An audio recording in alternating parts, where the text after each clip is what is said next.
नमस्कार साथियों, कैसे हैं आप लोग। उम्मीद करता हूं कि आप सब लोग अच्छे होंगे और आपकी तैयारी भी बेहतरीन तरीके से चल रही होगी। यदि आप लोग अच्छे नहीं हैं तो आप अपने स्वास्थ्य का ख्याल रखिए और उसके बाद फिर अपने पढ़ाई का या फिर अपने लाइफ से जुड़ी हुई अन्य चीज़ों का ध्यान रखिए। चलिए आज हम लोग बात करेंगे इतिहास लेखन के एक नए अध्याय के बारे में। तो इतिहास लेखन का जब सीरीज़ हमने स्टार्ट किया तो आप सभी लोगों का रिस्पांस बहुत ही पॉजिटिव आया, जिसको देखकर काफ़ी मज़ा आया। बस आप लोगों से एक निवेदन है कि आप जिस तरीके से हमारे साथ जुड़कर पढ़ाई कर रहे हैं, अपने दोस्तों को भी हमारे चैनल के साथ जोड़िए ताकि उन्हें भी यह चीज़ समझ में आ सके और वो भी अपना JRF कर सके, PhD कर सके या फिर असिस्टेंट प्रोफेसर का एग्ज़ामिनेशन वगैरह देते हैं तो वह अपना क्वालिफाई कर सकें। आज हम लोग बात करेंगे सबसे पहले UGC नेट सिलेबस के बारे में, जिसमें इतिहास लेखन को शामिल किया गया है। तो आपको पता होगा कि यूनिट 10 में इतिहास लेखन को शामिल किया गया है, जिसमें हमें पढ़ना scope and importance of history, objectivity and bias in history, heuristic operation, criticism in history, synthesis and presentation, history and it's auxiliary sciences, जिसमें उसका बाकी जो सब्जेक्ट हैं उसके साथ इतिहास का क्या संबंध है, वह history as a science, history एक विज्ञान के तौर पे और हिस्ट्री एक आर्ट्स के तौर पे और हिस्ट्री एक सोशल साइंस के तौर पे कैसे आप उसको देख सकते हैं। यह सब इतना मज़ेदार है, इतिहास लेखन में ही पढ़ना है। यह सब हालांकि हमने अभी तक नहीं पढ़ा है। हम लोग अभी हिस्टोग्राफी में हिस्ट्री राइटिंग के डिफरेंट टाइप के जो ट्रेंड हुए हैं उन ट्रेंड के बारे में अभी हम लोग एक एक करके चर्चा कर रहे हैं। लेकिन ये जितने भी टॉपिक्स हैं बहुत इजी हैं और बहुत ही मज़ा आएगा आपको पढ़ करके। जब मैं पढ़ाऊँगा तो आगे इन सभी पे बहुत विस्तार से बात करूँगा, उसके लिए आप घबराएं नहीं। Causation and imagination in history, significance of regional history, क्षेत्रीय इतिहास का क्या महत्व है, recent trends of Indian history, यानी भारतीय इतिहास लेखन में जो हाल के दौर में जो ट्रेंड चल कर के आए हैं, जैसे हमने आपको सबाल्टर्न हिस्टोग्राफी के बारे में बताया था, वह दरअसल इसी चैप्टर का हिस्सा है। ठीक, आगे बात करते हैं। रिसर्च मेथोडोलॉजी, रिसर्च मेथोडोलॉजी क्या होता है यह भी बताऊंगा और इतने अच्छे तरीके से बताऊंगा आप एक बार पढ़ोगे तो फिर दोबारा पढ़ने की आवश्यकता नहीं होगी। बहुत मज़ा आएगा आपको और आप किसी और को पढ़ा सकते हो। यदि आप ईमानदारी के साथ हमारे साथ मिलकर पढ़ाई करेंगे तो आप ऐसा इतना मजबूत हो जाओगे इस पेपर में कि आप किसी और को पढ़ा सकते हो। और पढ़ने का असली मकसद यही होना चाहिए कि आप किसी को पढ़ा सकें, अन्यथा फिर पढ़ने का क्या मतलब। Sources, data collection, primary sources क्या होते हैं, सेकेंडरी सोर्सेज क्या होते हैं, ओरिजिनल एंड ट्रांजिट सोर्सेज क्या होते हैं, ट्रेंड्स इन हिस्टोरिकल रिसर्च जिसके बारे में हम लोग पढ़ ही रहे हैं, रिसेंट इंडियन हिस्टोग्राफी यह भी पढ़ रहे हैं, selection of topic in history. हमने आपको बताया था कि इतिहास लेखन में जब कई तरह के डिफरेंट हिस्ट्री राइटिंग के ट्रेंड की शुरुआत हुई, ऐसा क्यों हुआ? क्योंकि सभी ट्रेंड के हिस्टोरियन ने अपने अपने तरीके से सब्जेक्ट का सिलेक्शन किया, अपने अपने तरीके से टॉपिक का चुनाव किया, अपने अपने तरीके से अपने अपने अंदाज से फैक्ट का कलेक्शन किया और उसको एक्सप्लोर करके आप तक पहुंचाया। इसीलिए इतने तरह के हिस्ट्री राइटिंग के ट्रेंड की शुरुआत हुई। तो वह भी हमें यहाँ पर पढ़ना है, सब्जेक्ट ऑफ हिस्ट्री राइटिंग, यानी कि हिस्ट्री राइटिंग में डिफरेंट टाइप के ट्रेंड हुए तो किसने कौन से सब्जेक्ट पे बात की, किसने किस सब्जेक्ट का सिलेक्शन किया। उसके बाद नोट्स टेकिंग, रेफरेंसेस, फुटनोट्स क्या होता है, बिब्लियोग्राफी क्या होता है। यह सब इतना इजी है और इतना मज़ेदार है कि आप एक बार वाकई में आप पढ़ना ज़रूर, छोड़ करके जाना नहीं, बहुत मज़ा आएगा। Thesis and assignment writing, plagiarism क्या होता है, इंटेलेक्चुअल डिसऑनेस्टी क्या होता है, मतलब बुद्धिमत्ता के साथ बेईमानी कोई कैसे कर सकता है, यह भी आप पढ़ोगे, मज़ा आएगा। हिस्ट्री राइटिंग तो पढ़ ही रहे हैं। बिगनिंग्स ऑफ हिस्टोरिकल राइटिंग्स, जिसमें Greek, Roman and church historiography पढ़ना है, जो कि आज नहीं लेकिन कल या परसों उस पर हम लोग चर्चा करने वाले हैं। ग्रीको रोमन हिस्ट्री राइटिंग का जो ट्रेंड की शुरुआत हुई प्राचीन काल में ही हुई थी, उसके बारे में बात करेंगे। ठीक है, और एक चर्च हिस्टोग्राफी जो कि यूरोप से संबंधित है। उसके बाद Renaissance and impact on history writing, यानी कि जब पुनर्जागरण हुआ तो उसका क्या इम्पैक्ट पड़ा इतिहास लेखन पे, उसके बारे में बहुत विस्तार से चर्चा होगी। Berlin revolution in history writing, von Ranke, मैंने पूरा नाम बताता हूँ, लियोपोल्ड वॉन रोंके इनका नाम है, जो कि कल हमने उस पर लेक्चर डाला था। अनुभववादी इतिहास लेखन का जनक माना जाता है इन्हें, और इन्होंने एक जो परंपरा का विकास किया उसे रोंकेवादी परंपरा कहते हैं, और उसी को कहते हैं Berlin revolution in history writing. क्योंकि आपको पता होगा कि रोंके ने मेरे ख्याल से 1838 के आसपास, एक बार आप डेट देख लीजिएगा पिछले वीडियो में, उन्होंने एक ग्रेजुएट सेमिनार्स की शुरुआत करवाई थी। कहाँ में? बर्लिन में।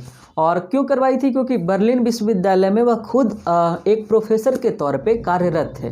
तो वहाँ पर उन्होंने नए तरीके से शोध पत्र जारी करवाना, शोध पत्र कैसे लिखा जाता है, रिसर्च कैसे किया जाता है, उन सारे बिंदुओं पर युवा शोधार्थियों को, जो यंग रिसर्च स्कॉलर्स थे, उनको मिलाकर के एक समिट का आयोजन करवाया। और बहुत लंबे समय तक वॉन रोंके की जो हिस्टोग्राफी के जो ट्रेंड है, उनका जो तरीका है, वह यूरोप में ही नहीं बल्कि ग्रीक रोमन का जितना एरिया था उन सभी जगह पे फॉलो किया गया। इसीलिए इस ट्रेंड को बोला गया Berlin revolution in history writing, क्योंकि इसकी शुरुआत बर्लिन से हुई और वह खुद जर्मनी के रहने वाले थे। ठीक है, और जर्मनी की राजधानी है बर्लिन, आपको पता होना चाहिए। And Marxist philosophy of history, यानी इतिहास में मार्क्सवादी दर्शन क्या है, यह हमने अभी तक नहीं पढ़ा है लेकिन पढ़ेंगे। इसमें पढ़ना है साइंटिफिक मैटेरियलिज्म, वैज्ञानिक समाजवाद क्या होता है, कोई नहीं, ये बहुत इजी है। Cyclical theory of history, Oswald Spengler के बारे में पढ़ेंगे। Challenge and response theory, Arnold Joseph Toynbee, यह भी एक हिस्टोरियन हुए हैं, इनके बारे में भी हम लोग बात करेंगे। पोस्ट मॉडर्निज्म इन हिस्ट्री, एक इतिहास लेखन ही है, उत्तर आधुनिकतावाद इतिहास लेखन, जिसमें हॉब्सबॉम मेरे ख्याल से नहीं है, उस पर हम लोग चर्चा करेंगे। तो वहाँ पर आपको बहुत विस्तार से बताएंगे कौन कौन से उसमें हिस्टोरियन हैं और कौन कौन से किताबें उन्होंने लिखी है और आपको क्यों पढ़ना चाहिए और उस किताब में क्या है। ठीक है, चलो, तो यह था यूनिट 10 का सिलेबस, यूजीसी नेट का हिस्टोग्राफी का। मेरे ख्याल से इसमें जितनी भी चीज़ें हमने आपको बताई है वह सभी का सभी चीज़ें आपको समझ में आ गई होंगी। तो आप घबराइए नहीं, यदि आप कहेंगे तो यह 1-2 दिन का सिलेबस है, मैं 1-2 दिन में इसे ख़त्म कर सकता हूँ, लेकिन हम लोग विस्तार में बात कर रहे हैं ताकि जेआरएफ तो निकले ही हमारा, उसके साथ साथ जेआरएफ के बाद जब हम लोग कॉलेज में जाएं या फिर वैसे छात्र जो मास्टर में पढ़ाई कर रहे हैं वह भी हमारे साथ जुड़े हुए हैं, तो मैं उन्हें भी ध्यान में रखता हूं। क्योंकि आप देखोगे कि मास्टर में एक कोर्स होता है, हिस्टोग्राफी का कोर्स होता है, या फिर आप आरपीएससी का एग्ज़ाम देते हैं या फिर सीजीपीएससी का एग्ज़ाम देते हैं, जहां पर असिस्टेंट प्रोफेसर के लिए एग्ज़ाम लिया जाता है। वहाँ पर भी आपसे रिसर्च मेथोडोलॉजी का जो सेक्शन होता है और हिस्टोग्राफी का सेक्शन, उससे बहुत सवाल पूछे जाते हैं। तो सिर्फ जेआरएफ ही पर्पस नहीं है हमारा, उसके अलावा जो मास्टर के छात्र हैं वह कॉलेज में अपना टॉप कर सके, क्योंकि एक पूरा सेमेस्टर हिस्टोग्राफी पढ़ाया जाता है, एक स्पेशल पेपर होता है। जब मैं भी मास्टर कर रहा था तो उस समय हमें भी पढ़ना होता था, आप भी मास्टर में तो आपको भी पढ़ना हो रहा होगा। ठीक है, और एक छात्र ने मुझे भेजा था वेस्ट बंगाल से, तो सिलेबस उनका जो है बिल्कुल बहुत बढ़िया था, और सिलेबस जो उन्होंने भेजा उन सारे पे हम लोग बहुत विस्तार से बात करेंगे, इसलिए किसी को घबराने की आवश्यकता नहीं होनी चाहिए। चलिए फिर आज के लेक्चर की शुरुआत करते हैं। चलिए फिर आज हम लोग क्या बात करेंगे साथियों, आज हम लोग बात करने वाले हैं कि प्राचीन भारत में, ठीक है, जब भारत में इतिहास लेखन की शुरुआत हुई तो प्राचीन भारत से ही हुई होगी, ऑब्वियस सी बात है। तो जब प्राचीन भारत में इतिहास लिखा जा रहा था या फिर लिखे जाने की कोशिश की जा रही थी, तो कौन कौन से हथकंडे, कौन कौन से टेक्निक, कौन कौन से तरीके अपनाए जा रहे थे, उसके बारे में चर्चा करेंगे। जैसे आज बहुत सारे अलग अलग ट्रेंड हैं, अलग अलग तरीके हैं, अलग अलग सब्जेक्ट ऑफ सिलेक्शन है, सिलेक्शन ऑफ सब्जेक्ट है, लेकिन उस दौर में किस तरीके से इतिहास को लिखा जा रहा था या फिर इतिहास को बचाने की कोशिश की जा रही थी, ताकि अगली पीढ़ी तक वह जो मैटर है, जो बात है, जो इतिहास है, वह अगली पीढ़ी तक पहुंच सके, अगली पीढ़ी के छात्रों तक, अगली पीढ़ी के लोगों तक। उसके लिए उस दौर के लेखकों ने क्या किया और किस तरीके से इतिहास को लिखा, उसके बारे में आज बहुत विस्तार से अध्ययन होगा। ठीक है, चलिए तो आप हेडिंग दे दीजिए।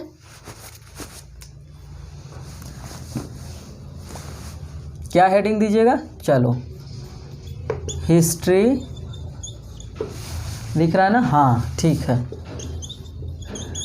राइटिंग ट्रेंड्स इन एंशिएंट, चलो इधर ही लिख देते हैं, इंडिया। प्राचीन भारत में इतिहास लेखन के डिफरेंट टाइप के आयाम, या फिर प्राचीन भारत में इतिहास लेखन की परंपराएं, या फिर प्राचीन भारत में इतिहास लेखन के कस्टम्स, ट्रेडिशंस, आप जो कुछ भी लिखना चाहें अपने सुविधानुसार आप लिख सकें तो लिख लीजिए। ठीक है, अब बात करते हैं हम लोग कि इसमें क्या क्या बात करेंगे। पहली बात हमारी होगी कि प्रारंभिक इतिहास जब लिखा, वैदिक काल से हम लोग बात करेंगे। उससे पहले चूँकि जो हड़प्पन सिविलाइजेशन है उस दौर में बहुत कुछ लिखा नहीं गया, उस समय का हमारे पास किसी भी तरीके का कोई भी लिटरेरी सोर्स नहीं है। तो वैदिक काल से हम लोग बात करेंगे तो हमारे 2-4 सवाल होंगे। एक तो कौन कौन से तरीके अपनाए गए, चाहे वो वैदिक काल में हो, मौर्यन पीरियड में हो, गुप्ता पीरियड में हो, हर्षवर्धन के पीरियड में हो, मेडिवल इंडिया से पहले का फेज तक, उस दौर में कौन कौन से टेक्निक अपनाए गए उसके बारे में चर्चा होगी। उसके बाद जो टेक्निक अपनाए गए वह कौन टेक्निक थे, यानी उस टेक्निक में जो सिलेक्शन ऑफ सब्जेक्ट होता था, सिलेक्शन ऑफ टॉपिक होता था, वह कौन सा टॉपिक का सिलेक्शन करते थे और किस तरीके से वो लोग लिखते थे और उसमें क्या लिखा गया है। ठीक, एक एक के बारे में बात नहीं करेंगे, जहाँ से आपसे सवाल पूछा जाता है जितना आपके लिए इनफ है उतना ही बात करेंगे। ठीक है, और इतना ध्यान रखना कि हम लोग जितना विस्तार में बात कर रहे हैं उससे ज़्यादा बात करने की आवश्यकता नहीं है, हम लोग काफ़ी विस्तार में बात कर रहे हैं, इसलिए आप घबराइए नहीं। चलिए तो शुरू करते हैं आज का लेक्चर। चलो, पहला जो सब ये है क्वेश्चन है कि आखिर प्राचीन भारत का इतिहास लेखन से हम लोग क्या समझते हैं। ठीक, यह सवाल यदि आपसे कोई पूछे तो आप क्या कह सकते हैं। प्राचीन भारत में आप देखिएगा कि लेखन कला हमारे पास बहुत देर से चल कर के आता है। 1000 ईस्वी के आसपास हमने लोहा खोजा, और लोहा जब खोजा गया उत्तर वैदिक काल में तो उसके बाद क्या हुआ, हमारा जीवन जो था वह अस्थाई होने लगा।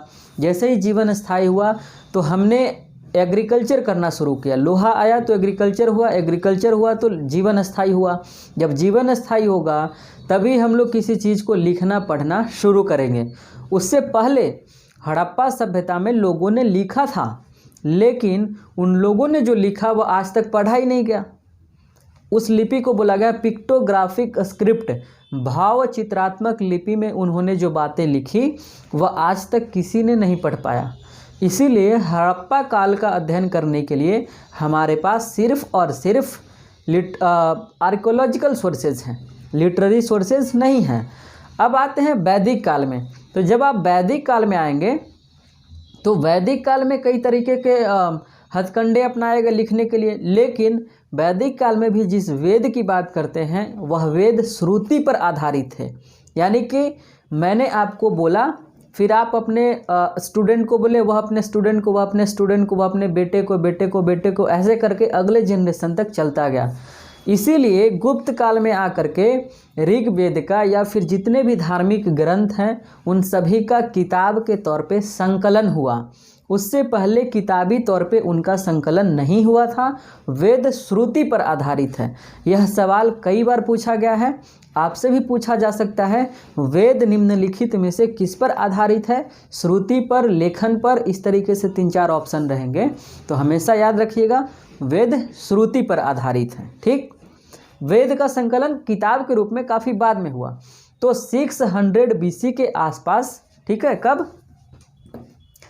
600 BC में हमारे यहाँ लेखन कला का विकास हुआ। एक सेकेंड, पता नहीं गला क्यों सूख रहा है इतना।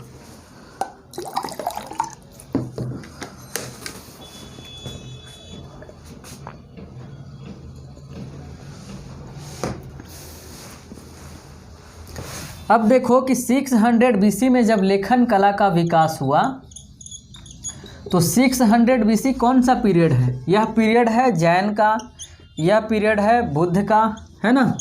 जैन धर्म एवं बौद्ध धर्म का पीरियड है, महात्मा बुद्ध का पीरियड है और महावीर का फेज है। इस दौरान हमारे यहाँ लेखन कला का विकास होता है। ठीक, यहीं से सारी चीज़ें, यहीं से सोर्सेज का कलेक्शन शुरू होगा। लेकिन इससे पहले की यदि बात करें, वैदिक काल की यदि बात की जाए तो वैदिक काल में आप पढ़िएगा कि कई ऋग्वेद चूँकि सबसे प्राचीन वेद है ना। कौन कौन वेद हैं? ऋग्वेद है, सामवेद है, एक बार आप लिख लीजिए, यजुर्वेद है और अथर्ववेद है। तो आप देखोगे कि ऋग्वेद में हो या यजुर्वेद में हो या फिर सामवेद में हो या फिर अथर्ववेद में हो, इसमें कई मंत्र हैं और उस मंत्र में किसी को आदेश दिया गया है तो किसी के बारे में बताया गया है कि फलाना आदमी फलाना जनपद का राजा है, फलाना आदमी फलाना जनपद में निवास करता है, या फिर फलाना का आदमी फलाना बेटा है और वह एक दूसरे के साथ रहता है। ठीक है, इसीलिए देखेंगे कि ऋग्वेद के 10वें मंडल के पुरुष सूक्त से हमें चतुर्वर्ण व्यवस्था की जानकारी प्राप्त होती है ना। और कहा जाता है कि ये जो 10वां मंडल है वह ऋग्वेद में बाद में जोड़ा गया था। ठीक, तो वैदिक काल में जो ऋग्वेद होता था उसमें कई तरह के दान परंपरा थे उस समय, है ना। दान परंपरा थे। तो दान परंपरा जब इस समय था तो जब दान दिया जाता था तो एक पत्र पर लिख करके, ठीक, उस समय नहीं लिखा जाता था क्योंकि उस समय लेखन कला नहीं है ना। तो वैदिक दान स्तुति का जिक्र मिलता है, यानी कि वैदिक काल में दान करने के दौरान या जो व्यक्ति दान करता था उसकी प्रशंसा में बहुत सारे बात कहे गए हैं। वैदिक काल में कहे जा रहे थे, लिखे कब जा रहे थे? गुप्त काल में, क्योंकि उस समय से ट्रांसफ़र हो रहा था जनरेशन बाय जनरेशन। तो बहुत सारी चीज़ें मिक्स हो गई, यह आपको मानना भी पड़ेगा। क्यों नहीं मिक्स होगा? क्योंकि मेमोरी पावर किसी का कितना भी होगा स्ट्रांग, उतना नहीं कि 100% आप उसको कैप्चर करके हमेशा के लिए 400, 500, 10,000 साल के लिए आप आगे बढ़ा लें, ऐसा नहीं हो सकता है। तो वैदिक काल में जो दान स्तुति मिलता है उसको भी इतिहास लेखन के तौर पे देखा जाता है। तो यह आपसे सवाल पूछा जा सकता है कि वैदिक दान स्तुति किस प्रकार प्राचीन भारत में इतिहास लेखन के परंपरा के तौर पे उसको देखा जाता है। तो आप इसको इस तरीके से सॉल्व कर सकते हैं, ध्यान रखिएगा। ठीक है, उस समय जो बातें कही गई है, दान स्तुति का क्या अर्थ होता है? दान की प्रशंसा में, आप लिख लेना, दान स्तुति का शाब्दिक अर्थ है दान की प्रशंसा में। जैसे एक बताया है कि ऋग्वेद के अष्टम मंडल में, ठीक है, अष्टम मंडल के दूसरे स्रोत में यह बात कही गई है कि यदु का पुत्र जो अनेक मवेशियों से समृद्ध है, यदु का पुत्र जो अनेक मवेशियों से, यानी कि उसके पास कई जानवर हैं, ठीक है। और उस समय जानवर होना अपने आप में एक प्राउड माना जाता था कि मेरे पास इतने जानवर हैं, क्योंकि वह व्यक्ति अमीर होता था, ऑब्वियस सी बात है। बहुमूल्य संपत्ति का दान करने में दक्ष है। क्यों नहीं दक्ष रहेगा? क्योंकि उसके पास संपत्ति है, तो दक्ष होना भी चाहिए। असंग के पुत्र स्वनद्रथ को हर प्रकार का सुख और आनंद मिले। प्लायोग के पुत्र असंग ने औरों से बढ़कर 10,000 गवें दान की, मेरे पास उनके 10 बैल हैं। ठीक, अब देखो यह जो कोई बात कह रहा है ब्राह्मण, ठीक है, चूँकि उन्हीं को दान में गाय दिया जाता था, तो दान जब उनको दिया गया तो दानी के प्रशंसा में उन्होंने इस तरीके की बात कही, इसी को दान स्तुति बोला गया। तो वैदिक काल में दान स्तुति का इतिहास लेखन में बहुत ही ज़्यादा उसे प्रासंगिक सोर्स के तौर पे माना जाता है, ध्यान रखिएगा। ठीक, यहाँ तक समझ में आ गई बात? तो आगे चलते हैं, आगे बढ़ते हैं दूसरे नंबर पे। और दूसरी बात आती है महाकाव्य की। ठीक,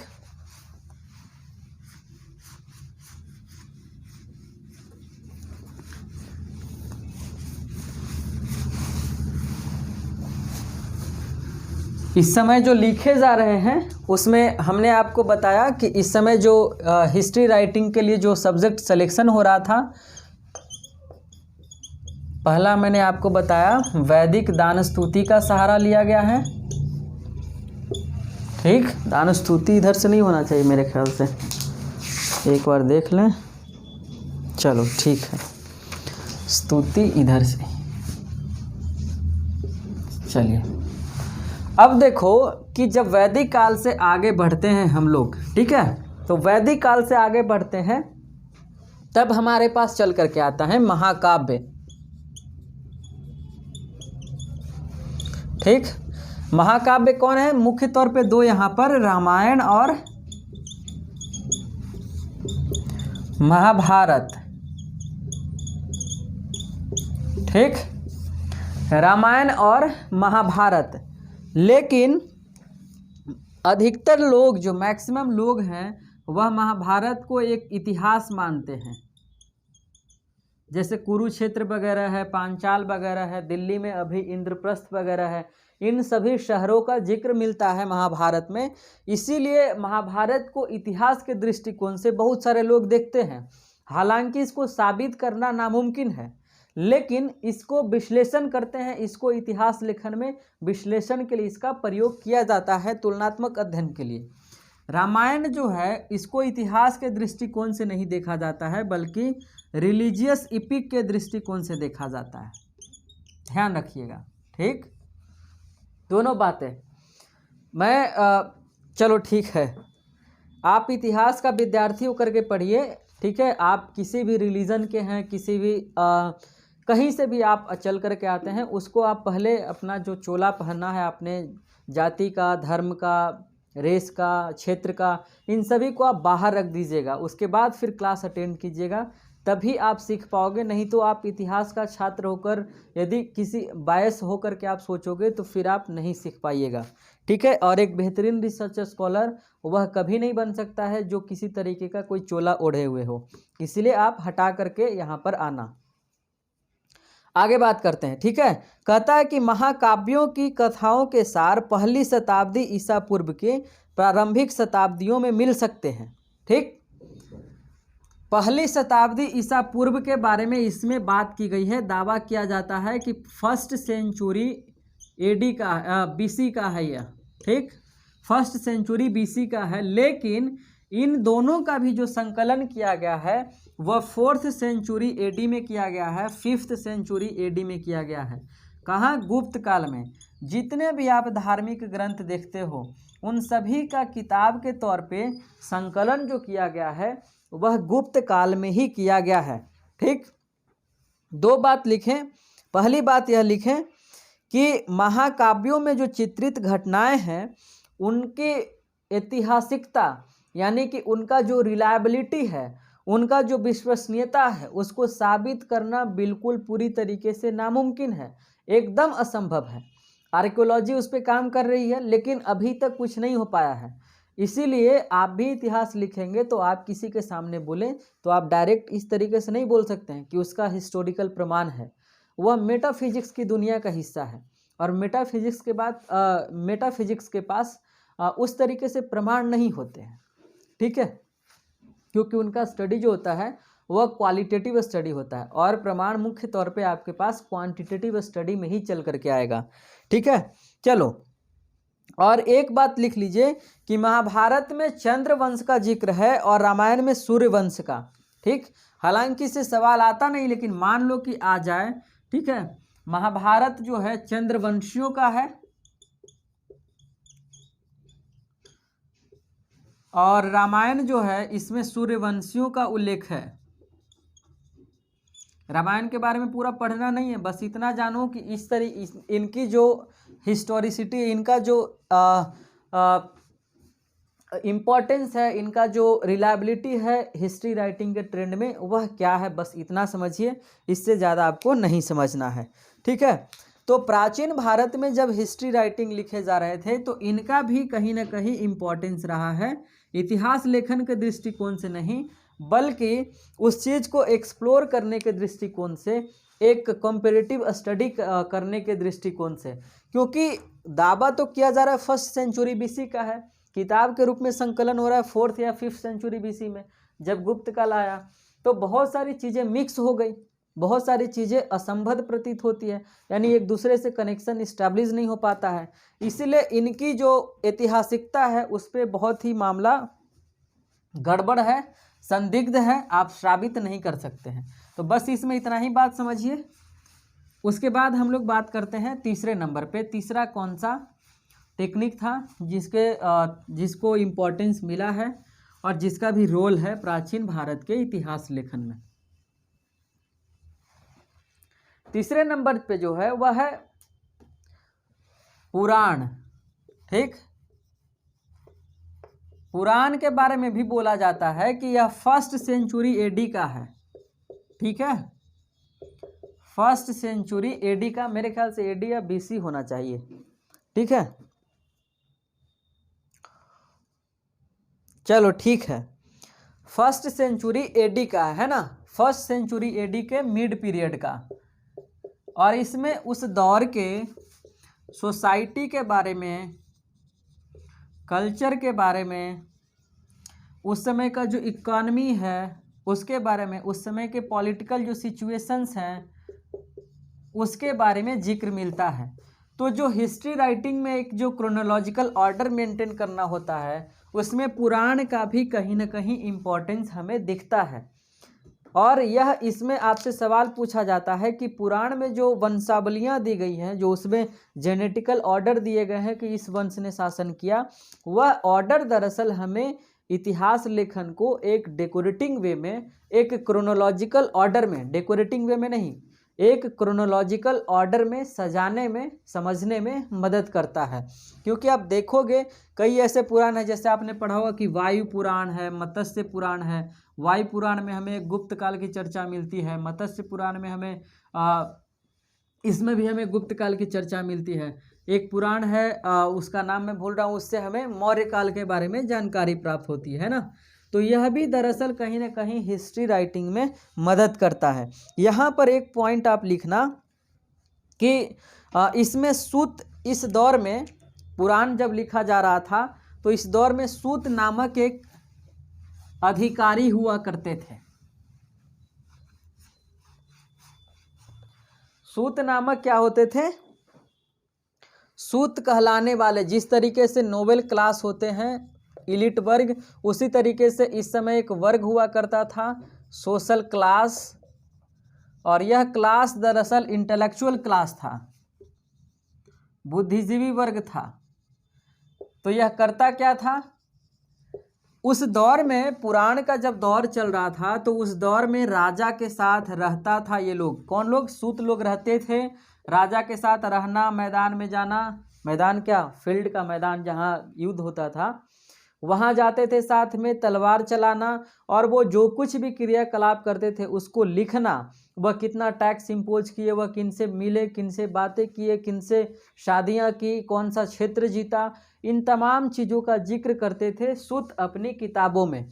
ठीक है, तो सूत उस दौर के आप ऐसा समझो कि राजकीय या फिर दरबारी कवि के तौर पे ये लोग काम कर रहे थे। ठीक है, लेकिन आगे चल करके जब ब्राह्मणों ने लिखना शुरू किया तो ब्राह्मण जो थे उस दौर में, कब? जब सूत काम कर रहे थे तो ब्राह्मण सूत का विरोध करते थे। क्यों?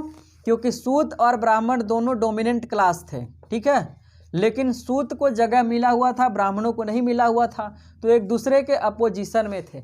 लेकिन आगे चल करके सूत का जो जगह है उसको हटा दिया गया और यहाँ पर ब्राह्मण चले आए।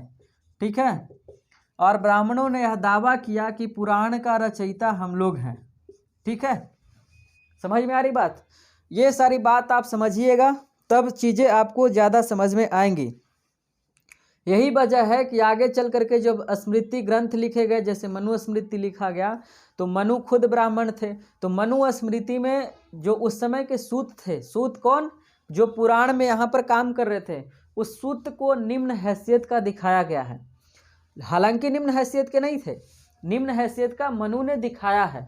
तो देखो, मनु जो जिस तरीके से पक्षपात कर रहे हैं, क्योंकि मनु खुद ब्राह्मण है, तो वह ब्राह्मणों के दावा को खारिज नहीं कर रहे हैं, सूत के दावा को खारिज कर रहे हैं। इसी को बोलते हैं बायस इन हिस्ट्री। ठीक है, इसी को बोलते हैं पक्षपात करना। जैसे आप जिस जाति से चल करके आते हैं या फिर जिस कम्युनिटी से चल करके आते हैं, समुदाय से, जिस रिलीजन से, कल होकर आप उस पर रिसर्च करें तो आप बायस होकर के सामने वाले के विरोध में आप कुछ भी कह दें, तो यह दरअसल रिसर्च स्कॉलर का काम नहीं है, जैसा कि मनु ने यहाँ पर किया है। तो इसी को बोला जाता है बायस इन हिस्ट्री। इससे आप लोग बचिएगा आगे चल करके, फ्यूचर में जब आप रिसर्च स्कॉलर बनेंगे या फिर आप बने हुए हैं तो इस चीज़ से बचने की कोशिश कीजिएगा। ठीक है, चलो थोड़ी सी बात कर लेते हैं। पुराण में हमें 2 या 3 प्रकार की वंशावलियाँ मिलती हैं। ठीक है, 2 या 3 प्रकार के वंश की चर्चा की गई है। कौन कौन, एक बार उसे भी देख लिया जाए। क्या हुआ? ठीक है,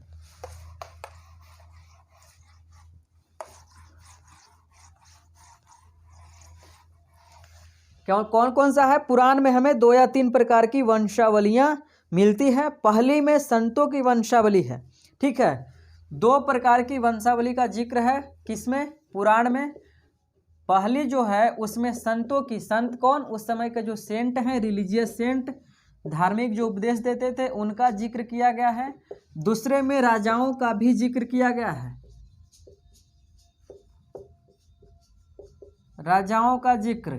ठीक, राजा क्या, राजा आप समझ रहे हो ना? हाँ ठीक है, चलो। ऐसी वंशावलियाँ जो शायद ज्ञान के तर्क संगत प्रसार की प्रमाण थी, कुछ उपनिषदों और धर्मशास्त्रों में भी मिलती है। अन्य वंशावलियाँ शासकों की है। ठीक है, कहता है कि पहली में कलयुग के आरंभ होने से पहले के लोग और दूसरी में कलयुग के बाद के राजाओं का वर्णन है। ठीक, अब देखो राजा के जो वंशावली का वर्णन किया है, इसको 2 हिस्सों में यहाँ पर पुराण में बांटा गया है, पहला हिस्सा और दूसरा हिस्सा। पहला हिस्सा में जो कलयुग है, कलयुग से पहले जो लोग आए, जो राजा हुए, ठीक है, कलयुग से पहले जो हुए उसकी, और दूसरा कलयुग के बाद नहीं कह करके आप यह बोलिए कि इस पीरियड में, अभी का जो दौर है, ठीक है, क्योंकि लोगों का मानना है कि यह कलयुग चल रहा है, तो इस दौर के बारे में जिक्र किया गया, जिस दौर में हम लोग जी रहे हैं, जो कंटिन्यू है ना। ठीक है, चलो, कलयुग के बाद के राजाओं का वर्णन है, लेकिन दरअसल आज लोग मान रहे हैं कि अभी तक हम लोग कलयुग में ही हैं, लेकिन यहाँ पर बताया गया है कि यह कलयुग के बाद का राजाओं का चर्चा इसमें, और यहाँ पर कलयुग से पहले का। ठीक, यहाँ तक बात स्पष्ट है। चलो, और एक बात लिखी गया, सूर्य तथा चंद्र वंशावलियों का वर्णन करने वाली पहली श्रेणी में महाकाव्यों के नायक शामिल हैं। दरअसल महाभारत का महत्वपूर्ण परिणाम गढ़ने वाले युद्ध को मानव इतिहास में संकट के लिए एक मोड़ चिन्हित करने वाला। अच्छा, चलो, महाभारत में दरअसल मैंने बताया आपको वहीं पर कि यह चंद्र वंश का जिक्र है और रामायण में सूर्य वंश का जिक्र है। तो वहाँ पर जब एरिया की बात की जाए तो गुप्त काल का जब आगे चल करके एक्सपेंशन हुआ तो देखा जाता है कि गुप्त जहाँ जहाँ शासन कर रहे थे, और महाभारत में जो जो एरिया को दिखाया गया वह भी कहीं ना कहीं एक दूसरे से मैच करता है। तो महाभारत जो है उसकी ऐतिहासिकता की बात की जाए तो रामायण की तुलना में ज़्यादा है। हालांकि दोनों में से कोई ऐतिहासिक नहीं है, लेकिन उन दोनों का कंपैरेटिव स्टडी करें तो महाभारत की ऐतिहासिकता ज़्यादा है, क्योंकि महाभारत में जिन जिन शहरों का जिक्र किया गया है वह शहर अभी भी एग्जिस्ट कर रहे हैं और वहाँ पर शासन भी कर रहे थे राजा महाराजा, और वहाँ पे लोग रह भी रहे थे। ठीक है, शायद यही वजह है कि उसको ज़्यादा मान्यता प्राप्त है, और कोई बात नहीं है। आगे बढ़ते हैं। तो यहाँ पर हमने किसका जिक्र किया? रामायण, महाभारत और पुराण का। अब हम लोग बात करते हैं इस दौर में और कौन कौन से लेखन के जो टेक्निक थे, कैसे बचाने की कोशिश की जा रही थी।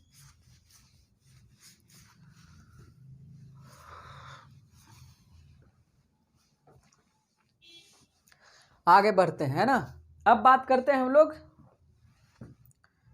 प्रशस्ति के बारे में। अगला जो हमारे पास है वह है प्रशस्ति।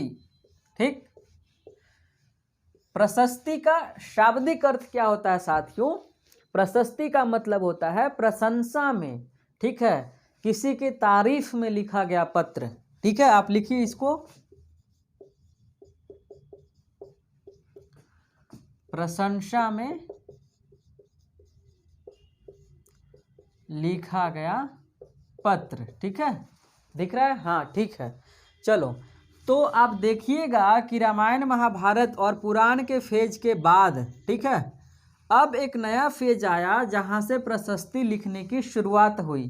ठीक, और हमारे पास पहली प्रशस्ति के तौर पे क्या कौन सा प्रशस्ति आता है? प्रयाग प्रशस्ति। आपको पता होना चाहिए प्रयाग प्रशस्ति कहाँ से हमें मिला है। ऑब्वियसली इलाहाबाद से मिला है।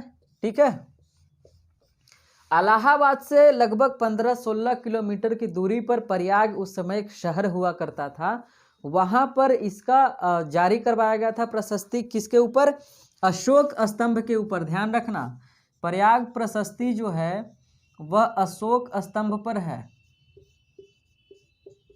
ठीक है, अशोक स्तंभ पे है और इसी को बोला जाता है इलाहाबाद स्तंभ लेख। प्रयाग से इसको इलाहाबाद मंगवा लिया था समुद्रगुप्त ने, इसीलिए इसको इलाहाबाद स्तंभ लेख भी बाद में इसका नाम पड़ा। ठीक है, तो यह तीनों नाम इसी का है। पूछा जाए आपसे कि प्रयाग प्रशस्ति किस पे बनाया गया है, तो अशोक स्तंभ पे, और इलाहाबाद स्तंभ लेख किसे कहा जाता है, तो प्रयाग प्रशस्ति को। इसके रचयिता कौन है, आप बता सकते हो? नहीं, चलो, हरिसेन। और यह चंपू शैली में लिखा गया है और संस्कृत भाषा में है। ध्यान रखना। ठीक, हालांकि यहाँ पर हमें इतना डिटेल जानने की आवश्यकता नहीं थी, बस मैंने आपको बता दिया है कि इतना यदि प्रयाग प्रशस्ति का नाम आए तो इतना एटलीस्ट जानकारी होना चाहिए। इसमें जिक्र किसका किया गया है? समुद्रगुप्त का। ठीक, अब देखो, समुद्रगुप्त का तो जिक्र किया गया, लेकिन समुद्रगुप्त के बारे में क्या कहा गया है? मैंने आपको बताया, यदि शाब्दिक अर्थ पे ध्यान देंगे तो आपको पता चलेगा कि प्रशंसा में लिखा गया पत्र है। तो यहाँ पर जब हरिसेन यदि प्रयाग प्रशस्ति लिखेगा, जारी करेगा, तो समुद्रगुप्त की आलोचना करेगा? यस और नो? नहीं करेगा। क्यों करेगा? क्योंकि प्रशस्ति का शाब्दिक अर्थ है प्रशंसा में लिखा गया पत्र, तो आलोचना कैसे कर सकता है? पहली बात। दूसरी बात कि समुद्रगुप्त के लिए जब उन्होंने प्रयाग प्रशस्ति लिखा तो उसमें इतनी सारी बातें झूठी लिखी गई, इतनी सारी बातें झूठी कही गई, यानी पूरी के पूरी तरीके से बायस होकर के उन्होंने काम किया। क्यों? क्योंकि मैंने आपको बताया था कि इतिहास में या फिर लाइफ में क्रिटिक्स का सबसे बड़ा रोल होता है, और चूंकि समुद्रगुप्त का जो व्यवस्था है वह पूरी तरीके से राजतंत्रात्मक है, तो हरिसेन जब उनके यहाँ रहेंगे तो समुद्रगुप्त निरंकुश राजा था, तो हरिसेन जैसे ही आलोचना करेगा तो समुद्रगुप्त उसे मार देंगे। तो इसीलिए हरिसेन ने इस दौर में प्रशस्ति लिखने की परंपरा की शुरुआत हुई। आगे आप देखोगे कि पृथ्वीराज चौहान की प्रशंसा में चंदवर दाई ने लिखा पृथ्वीराज रासो। रासो का अर्थ भी वही होता है, प्रशंसा में लिखा गया। ठीक, उसी तरीके से मानस जो होता है, जैसे रामचरित मानस, आगे देखोगे और कई तरीके के मानस आते हैं, जो चरित लगता है जहाँ पर उसके बारे में भी आगे जिक्र करेंगे, वह भी प्रशंसा में ही लिखा जाता है। ध्यान रखिएगा। यहाँ पर बात कर रहे हैं प्रयाग प्रशस्ति के बारे में। तो प्रशस्ति, आपसे पूछा जाए कि प्रशस्ति लिखने की परंपरा की शुरुआत क्यों हुई? क्योंकि उस समय राजतंत्र था, तो आप आलोचना नहीं कर सकते थे। जैसे मेडिवल इंडिया में आप आएंगे तो अकबर का ही एक दोस्त था जिसका नाम था बदायूनी। ठीक, और उसी का एक दूसरा दोस्त था जिसका नाम था अबुल फजल। अबुल फजल ने अकबर की तारीफ में एक किताब लिखी जिसका नाम है अकबरनामा। तो जैसे हम लोग यहाँ पर प्रशस्ति पढ़ रहे हैं, वहाँ पर नामा होगा। ध्यान रखिएगा, अकबरनामा, हुमायूं नामा, ठीक है, ये सारे के सारे जितने भी हैं वह प्रशंसा में लिखे गए पत्र हैं। तो बदायूनी जो था उसने एक किताब लिखा और उसमें अकबर की आलोचना की। तो अकबर की जैसे ही आलोचना की तो अकबर ने उसे अपने दरबार से बाहर निकाल दिया, अपने यहाँ घुसने नहीं दिया और उसको चैन से जीने नहीं दिया उस दौर में। लेकिन आज जब मिडिएवल इंडिया पढ़ेंगे तो जो बदायूनी ने जो बात कही थी उसका महत्व ज़्यादा दिया जाता है, क्योंकि अबुल फजल ने जो भी बातें कही है वह सिर्फ और सिर्फ प्रशंसा में कही है, और अकबर को एक भगवान के तौर पे, पता नहीं क्या क्या तौर पे उसे दिखाने की कोशिश की। उसी तरीके से हरिसेन ने समुद्रगुप्त को ईश्वरीय देव माना। ठीक है, बोला कि ईश्वर के द्वारा भेजा गया इनको। ठीक है, और यह भी जैसे विष्णु ने 3 पैर में पूरे पृथ्वी को नापा था, यह भी मापेंगे, यह दानी है, यह वीर हैं, यह संगीतज्ञ हैं। ऐसा मैं नहीं, ऐसा प्रयाग प्रशस्ति में बोला गया है। यदि आपने उस लेक्चर को नहीं देखा है समुद्रगुप्त वाले को, तो आप देखिएगा, वहाँ पर हमने प्रयाग प्रशस्ति के बारे में पूरा लंबा लगभग 20-30 मिनट का लेक्चर दिया था। वहाँ पर आप देखो कि प्रयाग प्रशस्ति में इतनी सारी बातें इन्होंने कही प्रशंसा में। तो चूंकि यहाँ से एक नया हिस्ट्री राइटिंग का जो ट्रेंड है एक नया रूप लिया, पहले ऐसा नहीं था, यहाँ से एक नया रूप ले रहा है। तो आप समझ रहे हो, इसी को बोलते हैं selection of topic, selection of subject in history writing. यहाँ पर सिलेक्शन बदल गया राइटर का। तो पहला जो था वह था प्रयाग प्रशस्ति। इसके बारे में बस इतना ही। चलो आगे बात करते हैं दूसरे प्रशस्ति के तौर पे। ऐसे प्रशस्ति तो कई हुए हैं, लेकिन जिनका इंपॉर्टेंस है हम लोग उसी को पढ़ेंगे। तो समुद्रगुप्त के समय ही एक व्यक्ति था, है ना, जिससे उसका लड़ाई हुआ था। नहीं, समुद्रगुप्त का उससे नहीं हुआ था, मेरे ख्याल से हर्षवर्धन का हुआ था। हाँ, हर्षवर्धन का हुआ था।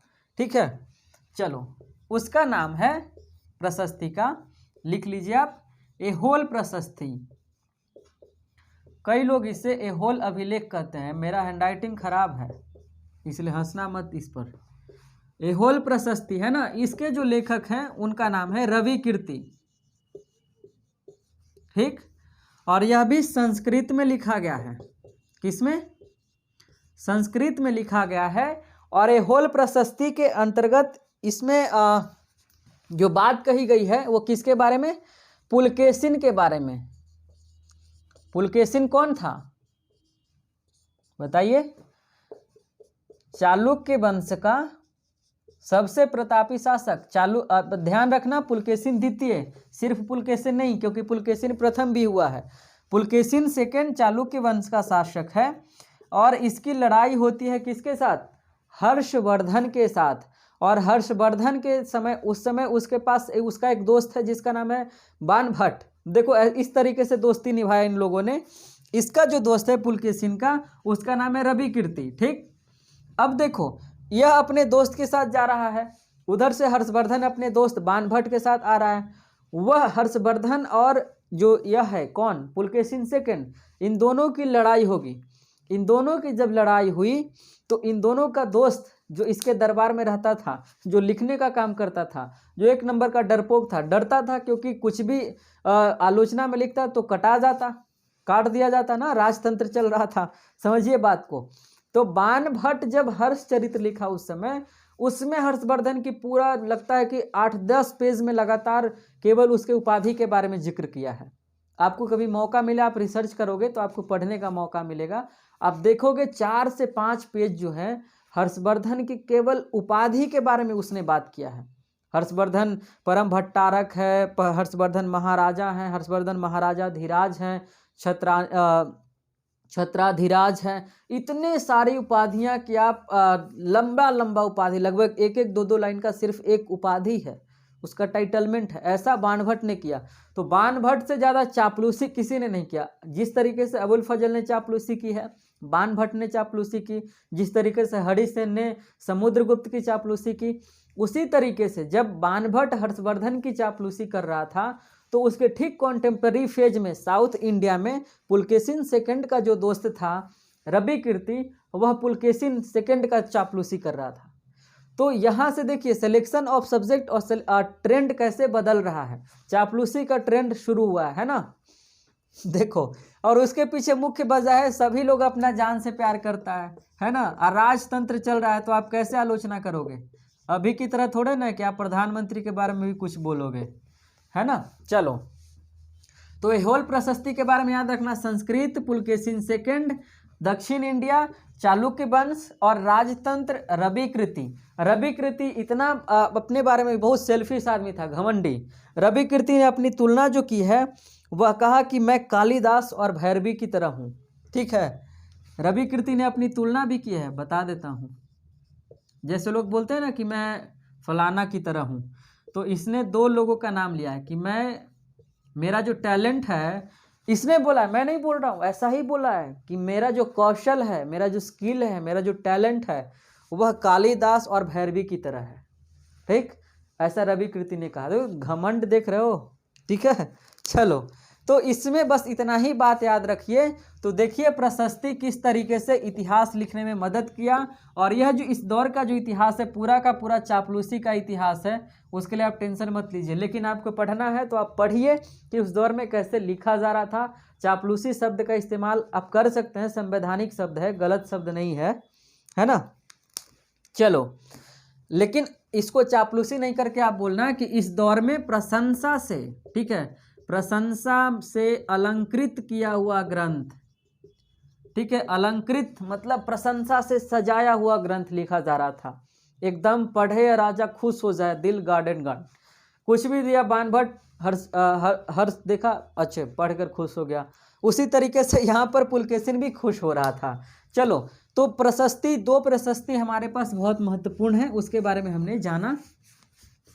इनसे भी सवाल आपसे पूछे जाते हैं, इसलिए देखो, इसीलिए मैं बोलता हूँ आप सभी को कि इतिहास लेखन को पढ़ोगे ना तो यूजीसी नेट का जो सिलेबस है उसमें न केवल यूनिट 10 कवर होगा, बल्कि उससे पहले का भी जो सेक्शन है वह भी कवर होगा, क्योंकि इससे सवाल पूछे जाते हैं। अंडरस्टैंडिंग आपका बन जाएगा सब्जेक्ट के साथ, तो बहुत सारा सवाल आप बिना किताब पढ़े हुए सोल्व करोगे। ठीक है, एक समय आ जाता है जब आप किताब पढ़ते हैं, वीडियोस देखते हैं, अच्छे वीडियोस, ऐसा नहीं यूट्यूब पे फालतू बकवास वीडियो भी पड़े हुए हैं, जहाँ पे जब मैं भी पढ़ रहा था तो बस सिर्फ 1-2 लाइन बता करके वो लोग छोड़ देते थे। तो यह गलत था, क्योंकि जब तक आपका इंट्यूशन स्ट्रांग नहीं हुआ सब्जेक्ट के साथ, आप न्याय नहीं कर सकते हो, सवाल नहीं बना सकते हो। क्लियर है ना। चलो, अब देखिए, अब बात करते हैं, प्रशस्ति का दौर खत्म हुआ तो अगला दौर आया चरित का, है ना। चलो, चरित का क्या मतलब होता है साथियों? चरित का मतलब ही क्या होता है? चरित का मतलब ही मैंने बताया ही था, चरित का मतलब ही होता है प्रशंसा में लिखा गया किताब। वो क्या था? प्रशंसा में जारी करवाया गया लेख।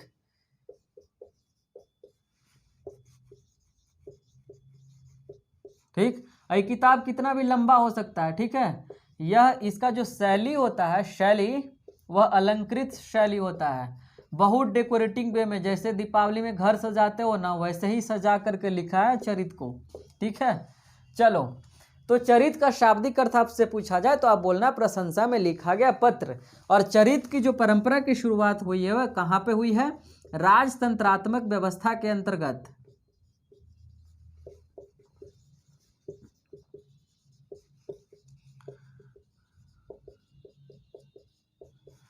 ठीक, राजतंत्रात्मक व्यवस्था के अंतर्गत। क्लियर है। चलो, तो चरित लिखने की प्रशंसा की शुरुआत कहाँ से हुई है? हर्षवर्धन के काल से अलंकृत शैली में लिखा गया है। चलो,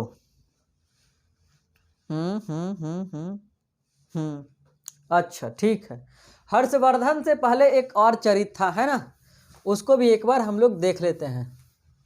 हर्षवर्धन से पहले एक और चरित था, और उस चरित का नाम है बुद्ध चरित। ठीक है, इसमें बुद्ध की प्रशंसा किया, बिल्कुल वैसे ही भर भर के, जैसे हर्षवर्धन का किया गया।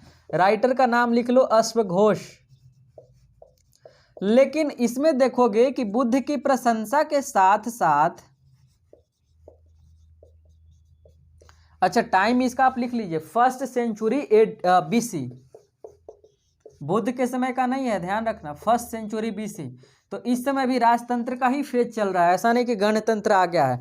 बुद्ध की प्रशंसा के साथ साथ, ठीक है, उस समय की जो राजसभा चल रहे थे, राजसभा का क्या मतलब? आज वाला नहीं, उस समय का राजाओं का जो सभा चलता था, उसमें किस तरीके से बिलासीपना होता था, मतलब पी करके पड़ा हुआ है राजा। तो राज्यसभा में जो बिलासीपना था, बिलासिता का जीवन जो वो लोग भोग रहे थे, भोग विलास का जो जीवन था, उन तमाम चीज़ों के बारे में बुद्ध चरित में अश्वघोष ने जिक्र किया है, बहुत विस्तार से बताया है। ठीक है, उसके बाद बुद्ध चरित उतना फेमस नहीं हुआ, और उसके बाद एक नया चरित आया, और उस चरित का नाम है हर्षचरित। ठीक है, हर्षचरित। इसलिए आप देखते हो नाम के आगे, नाम के पीछे में चरित लगा हुआ है। और व्यक्ति का नाम है, किसी संस्था का नाम नहीं है। जैसे बुद्ध चरित्र, बुद्ध एक व्यक्ति का नाम है, हर्ष एक व्यक्ति का नाम है। जैसे आगे पढ़ोगे, एक है रामचरित, और इस पे बात करते हैं एक सेकंड के बाद, ठीक है। हर्षचरित हर्ष की प्रशंसा में लिखा गया। किसने लिखा? बाणभट्ट ने। बाणभट्ट कौन था? इसका दोस्त भी था और दरबारी कवि भी था, ठीक। और एक नंबर का चापलूस भी था, ये भी ध्यान रख लो, ठीक है। संस्कृत में लिखा है, ठीक है, संस्कृत में लिखा है और अलंकृत शैली में लिखा है। देखो एक स्टेटमेंट सुनाते हैं, क्या? किसका? बाणभट्ट का। बाणभट्ट कह रहा है कि हर्षवर्धन के पांव, उनके पांव लाल जैसे अवज्ञाकारी राजाओं पर कोप से हुए हों, ठीक, और वे पराजित अधिपतियों के तमाम किरीटों पर माणिक्य सी तेज लाल रोशनी प्रवाहित कर रहे थे और युद्ध के सभी प्रबल तेजस्वी व्यक्तियों के सूर्यास्त का कारण बने। बताता है कि उनके चेहरे पे लाल चमक थी, ठीक है, ऐसा जैसे एक महान राजा के चेहरे पे होता है। और जितने भी राजा हार रहे थे उन सभी को यह अपने तरफ से एक प्रकाश प्रकाशित कर रहे थे, उन सभी को दान कर रहे थे, उन सभी को जीने का मौका दे रहे थे। इस तरीके से इतनी ज़्यादा प्रशंसा की गई है कि मतलब हद पार हो गया है, ऐसा समझ लो, ठीक है, लेवल ही क्रॉस कर गया। जैसे राज्यसभा टीवी प्रधानमंत्री की तारीफ करता है, डीडी नेशनल वगैरह, चूँकि सरकारी न्यूज़ चैनल्स हैं, उसी तरीके से समझ लो कि यहाँ पर जो है वह बाणभट्ट काम कर रहा था हर्षचरित के लिए। उसके बाद और भी बाणभट्ट का जो एक होता है ना कि अब एक व्यक्ति ने करवाया तो इसके बाद जो राजा हुआ उन लोगों ने भी सोचा कि चलो अपने लिए हम भी करवाते हैं। तो उसके बाद जो लोग हुए उसमें से एक व्यक्ति हुआ और वह था पाल वंश का शासक, ठीक है, और उसका नाम था रामपाल। गोपाल वर्मा नहीं, रामपाल चरित, ठीक है। इसमें रामपाल का जिक्र किया गया है। रामपाल 11वीं से 12वीं सदी का व्यक्ति है और यह पाल वंश से रिलेटेड है। और पाल वंश का हिस्सा कहाँ में है? बंगाल के इलाके में है, ठीक। इतना बात याद रखना, इससे ज़्यादा कुछ नहीं। तो रामपाल प्लस चरित, रामपाल के प्रशंसा में लिखा गया किताब रामपाल चरित कहलाएगा, ठीक। इसका जो राइटर है उसका नाम लिख लीजिए संध्याकर नंदीन। आपसे पूछा जाएगा संध्याकर नंदीन, इसके बारे में और कुछ नहीं, मैंने बता दिया कि चरित क्या होता है बेसिकली। तो इसने भी उतना ही चापलूसी किया है जितना, उतना नहीं किया है, वो तो लेवल क्रॉस कर गया था बाणभट्ट ना। चलो हाँ आगे देखते हैं, और कोई चरित वगैरह बचा? चलो नहीं, ठीक है। अच्छा एक बात तो हमने आपको बताया कि यह चापलूसियों का दौर था, मतलब चापलूसी का दौर था, लोग चापलूसी करके लिख रहे थे, लेकिन उसके पीछे एक वजह और था। जितने भी लोगों का हमने नाम लिया, चाहे वह समुद्रगुप्त नहीं, चरित्र में मैंने किसका किसका नाम लिया था, चलो समुद्रगुप्त का भी ले लेते हैं, वो भी तो चूंकि वही था ना, प्रशंसा वाला ही मामला। समुद्रगुप्त हो, हर्षवर्धन हो, ठीक है, यह दोनों का दोनों जो व्यक्ति है, ठीक है, और एक है पुलकेशिन। यह जो व्यक्ति है वह राजा, ऐसा नहीं कि इसको वैलिड कारणों से मिला था राजा। जैसे हुआ क्या कि मान लो कि जैसे चंद्रगुप्त मौर्य की मृत्यु हुई तो बिंदुसार शासक बन गया। बिंदुसार को किसी तरीके का कोई परेशानी का सामना नहीं करना पड़ा, उसका किसी तरीके का कंपटीशन किसी से नहीं हुआ, ठीक है, तो वह वैलिड शासक था। लेकिन इन लोगों ने जो सत्ता हासिल की है, इन लोगों ने जो सत्ता हासिल की वह कहीं ना कहीं अपने मेहनत से की है, ठीक है। समुद्रगुप्त के विरोध में इसके सारे लोग खड़े हो गए थे कि यह शासक नहीं बन सकता है, तो यह अपनी काबिलियत के दम पे बना था। कहते हैं समुद्रगुप्त के बारे में हरिसेन कहते हैं कि उनके पिता ने प्रतिद्वंदियों के दावों की उपेक्षा करते हुए उनका चयन किया। यानी इनके बाबूजी के सामने बहुत सारा लोग आया, समुद्रगुप्त का दोस्त वगैरह सब बोला हम राजा बनेंगे, हम राजा बनेंगे। बाबूजी ने क्या किया कि सभी लोगों का उपेक्षा कर दिया कि नहीं नहीं तुम लोग नहीं बनो, मेरा बेटा बनेगा। ठीक है, उस समय कोई भी आ सकता था प्रतिद्वंदी, ऐसा नहीं आप भी जा सकते थे आप रहते तो समुद्रगुप्त की उन्होंने बात रखी और समुद्रगुप्त को शासक बनाया। तो आसान नहीं था। तो समुद्रगुप्त ने क्या किया कि चूंकि लोगों को यह न लगे कि समुद्रगुप्त किसी का भीख पे बना है, तो समुद्रगुप्त ने हरिसेन को रख करके अपनी प्रशंसा में इतने सारे बातें कहवाई ताकि उनको वैलिडिटी मिल सके, उनको एक सम्मान प्राप्त हो सके। इसके पीछे एक वजह यह था कि वो लोग असुरक्षित महसूस करते थे कि कहीं कोई सामने वाला अटैक न कर दे, कहीं सामने वाला को लगे कि यह वैलिड राजा नहीं है। तो इस वजह से इन्होंने इस तरीके का एक हथकंडा अपनाया।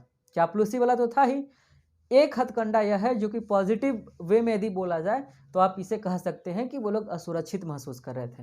हर्षवर्धन का मामला है तो हर्षवर्धन भी ऐसा नहीं डायरेक्ट शासक बना है, उसका भाई मर गया था तब जाकर के वो गलती से बना, क्योंकि उसकी बहन को लेकर भाग गया था राज्यश्री को, बहन को बचाने के लिए गया, जीजा को ही मार दिया, भाई को ही मारा, तब जाकर के इसको गद्दी पर बैठना पड़ा।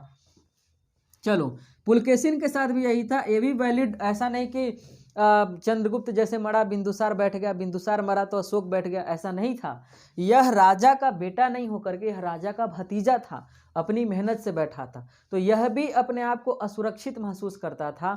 इसीलिए इसने भी अपने दरबार में किसको रखा, रविकीर्ति को, कहा कि मेरे प्रशंसा में जितना लिख सकते हो लिखो ताकि लोगों को पता चले कि अपनी मेहनत से बने हैं। इस वजह करके तो ये लोग असुरक्षित महसूस करते थे।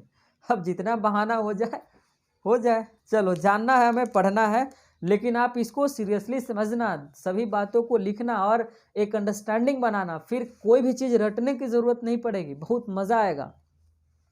आगे बढ़ते हैं।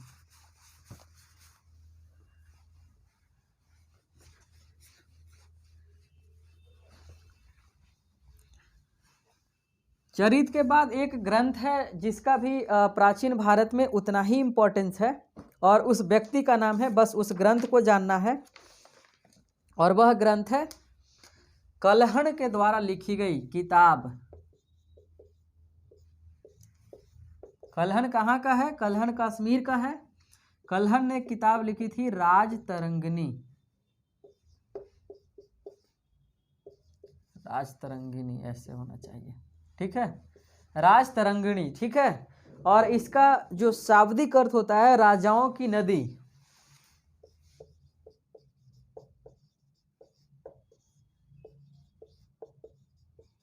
ठीक है, यह व्यक्ति 12वीं सदी का है,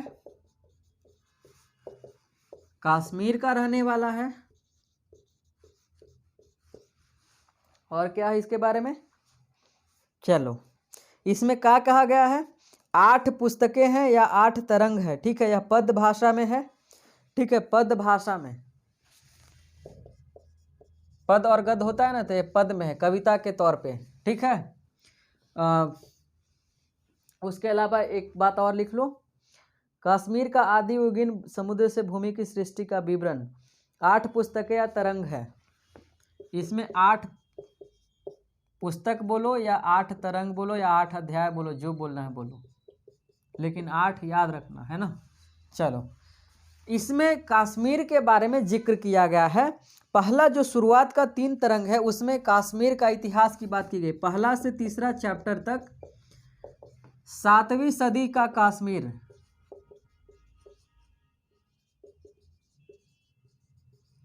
सातवीं सदी तक का कश्मीर का जिक्र है, ठीक है। उसके बाद चौथा से लेकर के 6ठा तरंग है, उसमें 11वीं सदी तक, ठीक है, 11वीं सदी तक का कश्मीर का इतिहास का चर्चा किया है, किसने, कल्हण ने। ध्यान रखना यह जो है पोएट्री के फॉर्म में है, पद के फॉर्म में है, गद्य के फॉर्म में नहीं है। और यह पहला इतिहास है जो पद के फॉर्म में लिखा गया है, क्योंकि हिस्ट्री अक्सर तो गद्य के फॉर्म में लिखा जाता है, लेकिन कल्हण ने जो बात कही है वह पद के फॉर्म में की है, इसलिए कल्हण ज़्यादा स्पेशल हो जाते हैं, कल्हण अलग हैं बाकी चीज़ों से। आप समझ पा रहे हैं, ठीक है, समझ पा रहे होंगे। आगे बात करते हैं अंतिम 2 तरंगों जो कि सबसे अधिक लंबी है, में 12वीं शताब्दी का विवरण है, ठीक है। और 6ठा से लेकर के 8वां तक का जो तरंग है इसमें 12वीं सदी का कश्मीर का विवरण है और 12वीं सदी का ही व्यक्ति कौन है, कल्हन। ठीक है, और यह सबसे लंबा है, इसको कल्हन ने सबसे लंबा लिखा है। ठीक है, ऐसी बात नहीं है कि कल्हन से पहले किसी ने लिखा नहीं है, कल्हन से पहले भी लिखा है सभी ने, लेकिन कल्हन ने उन सभी की आलोचना की है। ठीक है, किस तरीके से वह भी बताता हूं। चलो, कल्हन ने बताया है कि उनसे पहले जो कश्मीर के लेखन कला में रत थे, जो लेखन कला में शामिल थे, जो हिस्टोरियन हो या फिर उस दौर के जो लेखक हो, उन सभी की कल्हन ने आलोचना की। उनको कहा कि उनके जो लिखे हुए कारण हैं, उनके लिए जो लिखे हुए फैक्ट हैं, उसका जो सोर्स है वह ऑथेंटिक नहीं है, यानी सोर्स उन्होंने दिया ही नहीं है। लेकिन कल्हन की बात इसलिए ज़्यादा रिलेवेंट मानी जाती है क्योंकि कल्हन ने सोर्स के माध्यम से जो भी बातें कही है, रेफरेंस के तौर पे सारी चीज़ों पर बात किया है, रेफरेंस बताया है कि यह चीज़ हमने यहाँ से कलेक्ट किया है, यह चीज़ हमने यहाँ से कलेक्ट किया है। इसलिए कल्हन की जो बात है उसको ज़्यादा प्रासंगिकता प्राप्त है बाकी अन्य रचयिता की तुलना में। ठीक है, इसलिए कल्हन को हम लोग पढ़ रहे हैं, बाकी को नहीं पढ़ रहे हैं। लेकिन अब आप यह कहेंगे कि कैसे मान लें, आपको मन क्या पढ़ने का, कि कल्हन से पहले जो लोग थे, हो सकता है कल्हन ने अपने हक में यह बात कही हो, अपने पक्षपात किया हो, अपने बारे में अपनी तारीफ की हो कि मैं उन लोगों से बेहतर लिखा हूँ, ऐसा हो सकता है। और ऐसा मेरा भी मन करता है कि उनसे पहले वाले का मैं पढ़ता, क्योंकि ऐसे कैसे मान लूँ कि कल्हन ही ज़्यादा बेहतरीन लिखे हैं।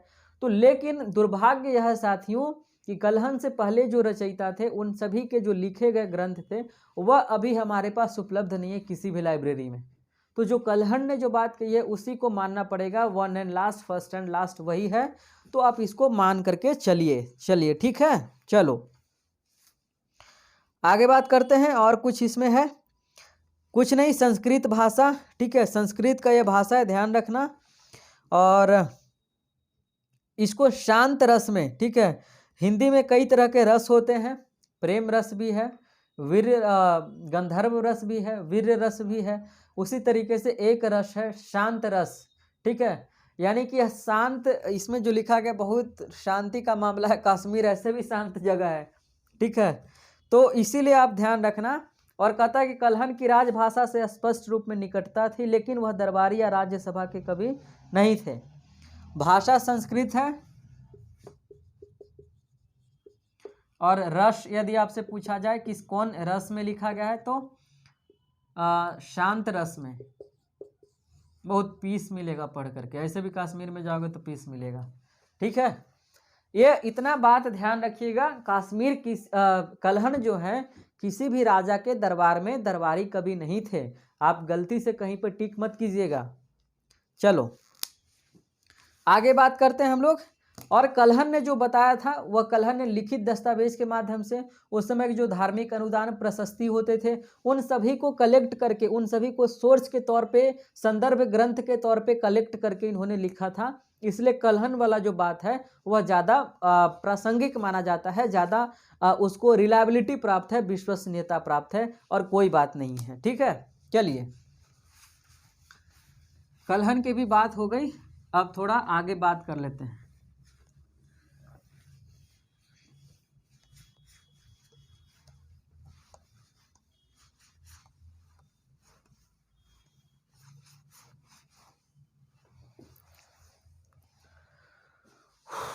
हाँ ठीक है,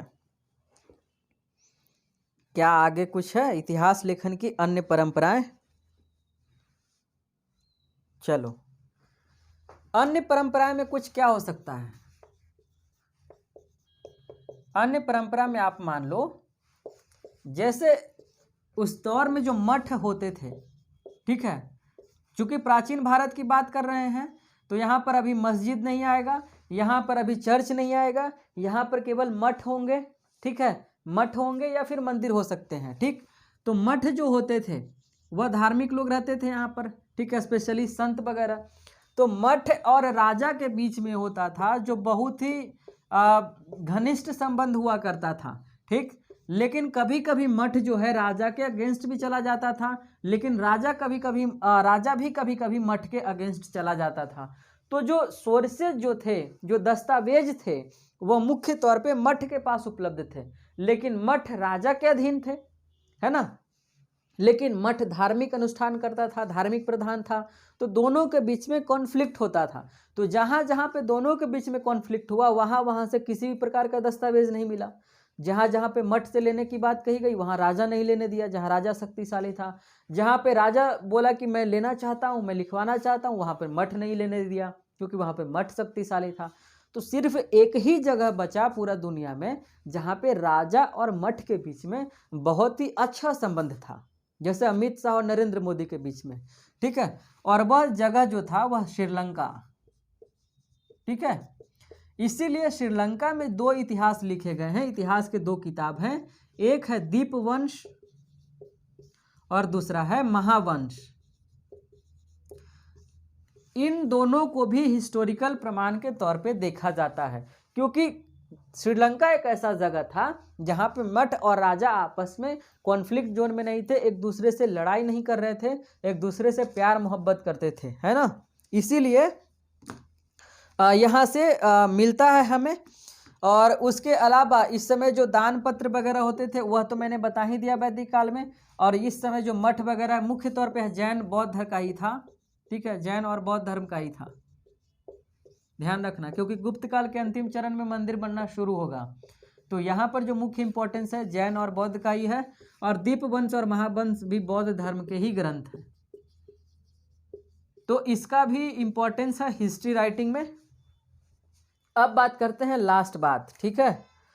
और वह बात है कि प्राचीन भारत में क्रोनोलॉजी को काउंट करने के लिए, ठीक है,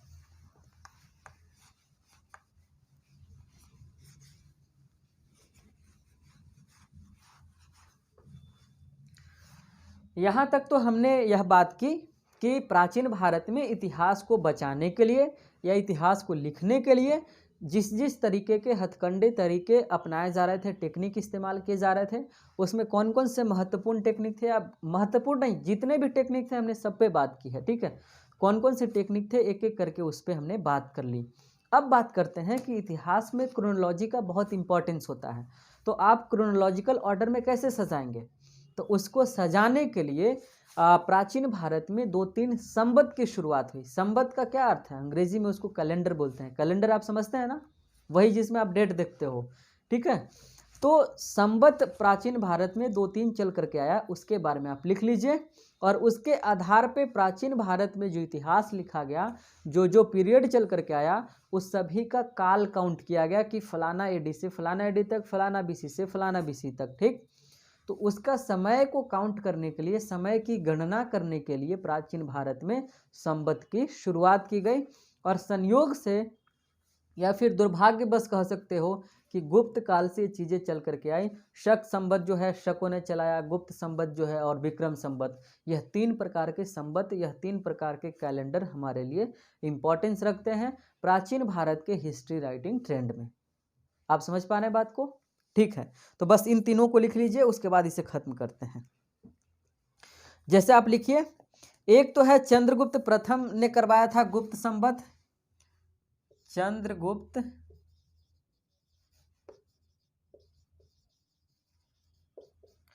ध्यान रखना प्रथम यह गुप्त काल का बच्चा है। 319 एडी कोई बोलता है, कुछ लोग 320 भी बोलता है। गुप्त संवत, इससे क्या हुआ, इससे यह मदद मिलता था कि यह घटना इस पीरियड में हुई है या गुप्त संवत से इतना साल पहले हुई थी। तो एक ऑर्डर को, हिस्ट्री में एक ऑर्डर मेंटेन करने में सहायक सिद्ध हुआ, और कोई इसका इंपॉर्टेंस नहीं है। दूसरी बात लिखिए, विक्रम संवत 58 बीसी में, विक्रम संवत चल करके आया 58 बीसी में। और तीसरी बात शक संवत, और जो शक संवत चल करके आया है वह 78 एडी में, उसको आप लिख लीजिए, ठीक है।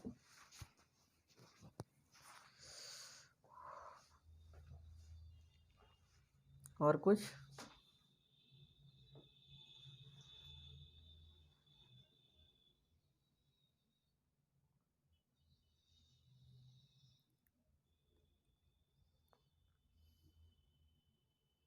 नहीं, ठीक है। शक संवत 78 AD लिख लीजिए, ठीक है। यह 3 संवत याद रखिएगा। यह तीनों कैलेंडर ने प्राचीन भारत के हिस्ट्री राइटिंग ट्रेंड को क्रोनोलॉजिकल ऑर्डर में सजाने में सबसे महत्वपूर्ण भूमिका निभाई है, ठीक है। तो यह था टोटल प्राचीन भारत में इतिहास लेखन किस तरीके से लिखा गया, किस तरीके से लिखने की कोशिश की गई, कौन कौन से तरीके थे, चरित्र क्या था, प्रशस्ति क्या था, वैदिक दान स्तुति क्या था, या फिर जो क्या बोलते हैं उसको, प्रशस्ति क्या था, ठीक है। कल्हण ने जो लिखा राज तरंगिणी वह क्या था और उसका क्या इंपॉर्टेंस रहा है, इन तमाम सारे चीज़ों के बारे में हमने इस अध्याय में पढ़ा। और प्राचीन भारत के हिस्ट्री राइटिंग ट्रेंड को क्रोनोलॉजिकल ऑर्डर सजाने में कैलेंडर की क्या भूमिका रही, विक्रम संवत क्या रहा, चंद्रगुप्त प्रथम ने जो चलाया गुप्त संवत उसका क्या इंपॉर्टेंस रहा, इन तमाम चीज़ों के बारे में हमने आज इस लेक्चर में कवर किया। तो प्राचीन Bharat ancient history writing trend जो था आज का हमारा चैप्टर वह पूरी तरीके से समाप्त हुआ। इसमें कुछ और आपको पढ़ने की आवश्यकता नहीं। एक किताब का मैं नाम लिखवा देता हूँ, है ना। वह किताब मान लीजिए कि आपसे पूछ दिया जाए तो उसको भी लिख लो, फिर इसे खत्म ही करते हैं। इस चैप्टर पे जो किताब लिखी गई है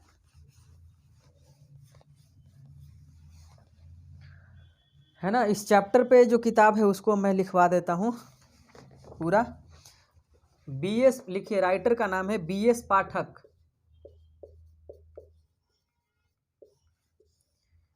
किताब का नाम है एंसेंट हिस्टोरियंस ऑफ इंडिया।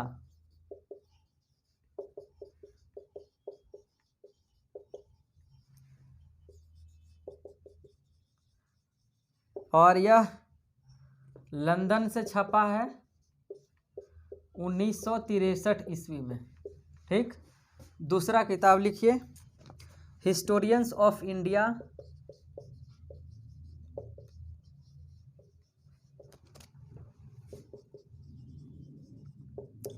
इस राइटर इंडिया कॉमा पाकिस्तान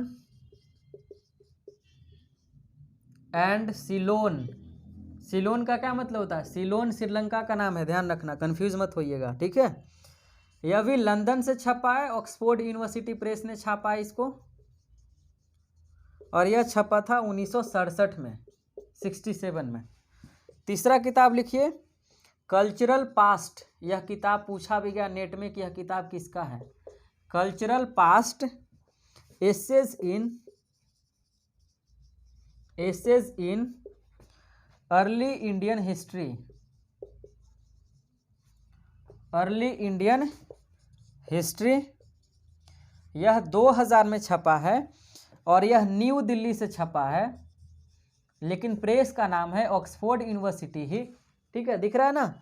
और राइटर है बहुत ही फेमस हिस्टोरियन, इंडिया के नामी गिरामी हिस्टोरियन है, लिख लीजिए रोमिला थापर।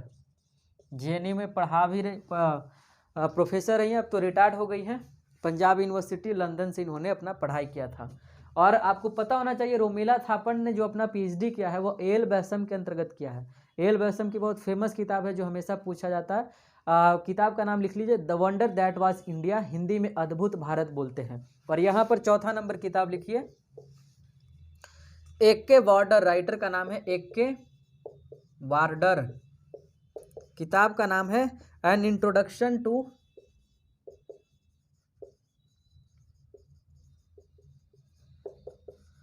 Indian historiography.